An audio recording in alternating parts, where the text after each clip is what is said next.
think one of the most pressing, most fundamental issues regarding the political landscape is people's hyper focus on the arbitrary and hyper focus on the things in which aren't actually of importance to the ultimate, to the divine, to the meaning of life, and to the absolute truths that truly matter in an ontological metaphysical sense in our societal structures as well as our interpersonal structures with regards to relationships, experiences, the spirit. I think people disregard those things and sort of replace it with politics as if politics is the be all and end all with regards to the absolute, but that's just not true. For example, we in this modern drama, I'm gonna call it a modern drama that is Trump, Elon Musk, I don't know, Justin Trudeau, Pierre Poilievre, all of this this is sort of a play in a way. It's sort of an act in which people are sitting back and indulging in it and using it as entertainment in order to feed some sort of I guess fill maybe even a void, because in our modern society there is a void that is interwoven in the cracks of people in this modern age that's likely created from some sort of anti-God, materialist, rationalist, maybe even secularist paradigm that suggests that nothing matters, and when nothing matters, what it results in is some sort of void. And so we sort of latch onto things in order to fill this void, and a lot of those things are centered around media.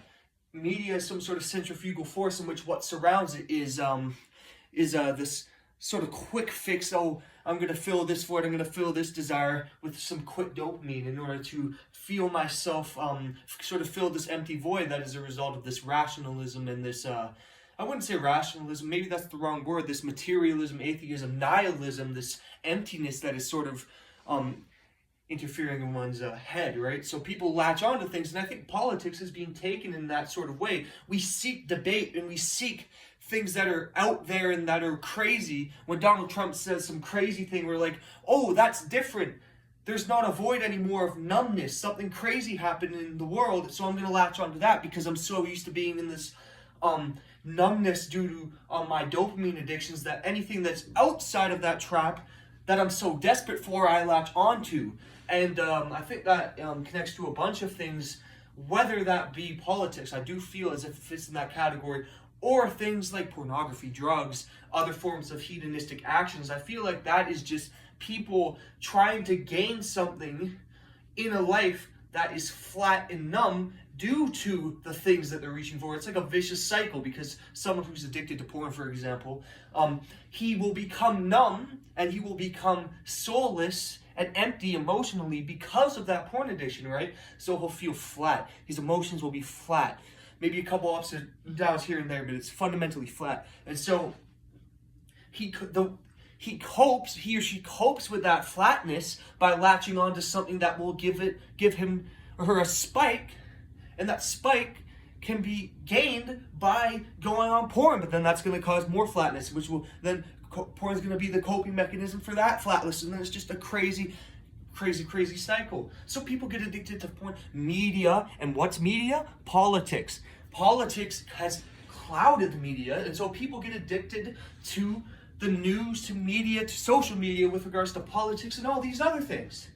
And then I think drugs and heroin and methamphetamine, cocaine, all those things, weed, that's the extremism. That's the extremism of hedonism, right? I think porn actually fits in that category as well. But so people are latching on to politics like one latches on to a drug, as well as on top of that, latching on to certain political figures or ideologies as if it's something to be idolized, as if it is a god. And so people are putting they were replacing God with some sort of person or ideology in which they view as an idol, right? And I feel like that is complete idolatry, and that is complete sin, because it's absolutely rejecting, under the Christian paradigm, it's absolutely rejecting God. And sin, definitionally, underneath the Orthodox paradigm, is something that moves you further away from God. You intentionally moving yourself away from God's light, God's love, that is a sin. And so if we replace God with something else and put these worldly things in God's position, then we're essentially saying, oh, God, nah, don't mean nothing, man. And then we start praying, in a sense, and idolizing these arbitrary structures, these systematic structures in which we've created throughout history, and we're putting those things over something that is beyond everything, something that is the precondition for everything on a metaphysical level, and the only thing that that can be is God. And so, politics fits in this genus, fits in this category, by showing, through media addiction, that it is warping people's minds, also dividing people, putting people on, oh, you're on this side or this side, causing conflict, and not leading us towards an anchor in which everyone can latch onto societally and politically and economically, one that is fundamentally predicated on and connected to a Christian paradigm, because I do feel that the best society is one in which has a mixed system, and most importantly, has a overarching culture and religious grounding, and that religion, in my worldview, would be connected to Orthodox Christianity. I do think that that society I just described would be the best one, because it's not so libertarian and multicultural and all over the place that it can fall out into a bunch of different tangents and a bunch of different branches that may lead to some sort of other new totalitarian regime, because freedom can lead to authoritarianism, liberty can become a prison, right? And it's also not so authoritarian that it's just a shortcut straight to there, like communism or whatever, right? It's not just like, oh, now we're authoritarian. No, it's something that, it's the force that governs people is something that's embedded in everyone consensually, and that everybody wants it, right? Now, is this society possible?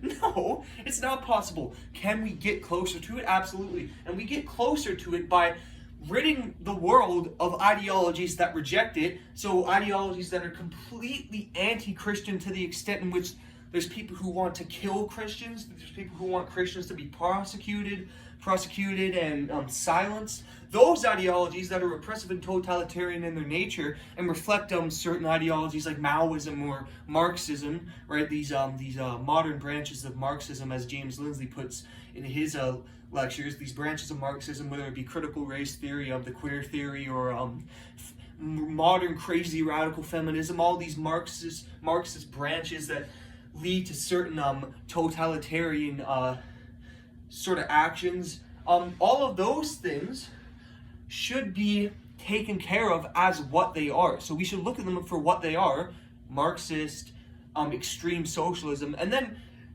come together as a collective against this force, because something that uses force most of the time should be considered wrong, right? And then I feel like if collectively, because collectivism isn't always bad if it's connected to something that is in the common good of the world, right?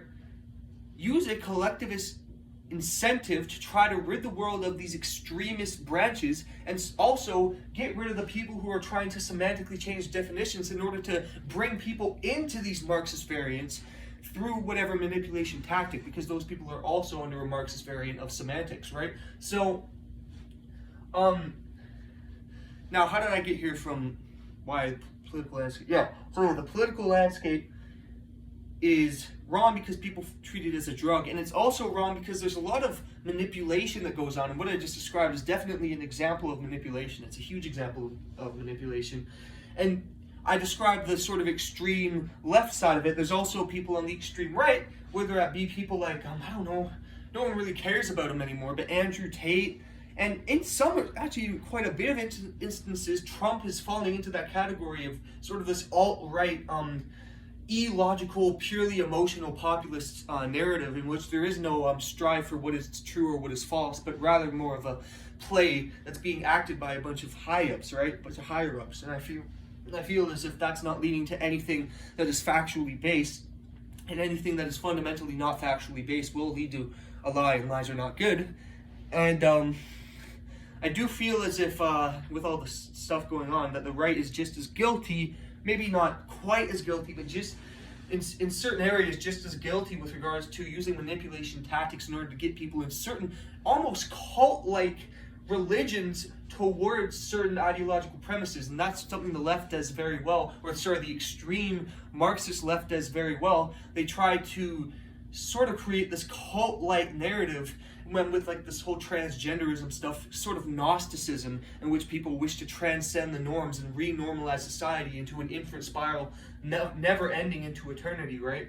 And that's something, again, James Lindsay talks about quite frequently. And I just feel as if all of these branches of ideas have led to a certain move away from the old think, as they so label it, whether that be the classical view that we used to have on metaphysics and philosophy, birthed by Plato and Aristotle. I feel like people are starting to dismiss those and replace them with a sort of secularist narrative, a materialist narrative, and people are starting to make claims as if the materialist worldview, the determinist worldview, or the naturalism worldview, those are common knowledge now, is what they say. It's like, no, it's not common knowledge. Now you're treating a paradigm as if it's some sort of known fact, when in reality, there is no paradigm that exists at this very moment that is a known fact with 100% certainty. So that's a completely illogical claim. But they make that claim to try to suck you in. They're like, hey, well, it's just life, you know?